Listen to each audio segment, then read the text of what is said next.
প্রিয় বন্ধুরা, দেশ ও দেশের বাইরে থেকে যারা এই আমার ভিডিওটা দেখতেছেন তাদেরকে অসংখ্য অসংখ্য ধন্যবাদ।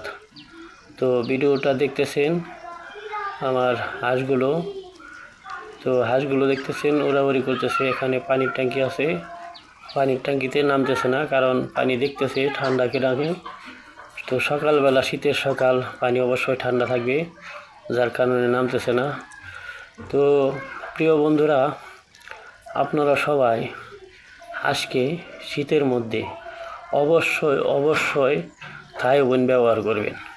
থাই ওভেন ব্যবহার করলে আপনার হাঁস ঘাড় ব্যাকা হবে না, পা ব্যাকা হবে না, মোটামুটি অনেকগুলো রোগী থেকে হাঁস মুক্তি পাবে। অবশ্যই অবশ্যই শীতের মধ্যে প্রতি 15 দিন পর পর 3 দিন করে থাই ওভেন চালিয়ে যাবেন।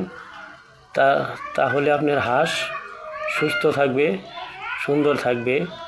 তো অবশ্যই অবশ্যই থাই ওভেন ব্যবহার করেন। তো ভালো থাকবেন সবাই। আমার চ্যানেলটা লাইক শেয়ার অবশ্যই করুন।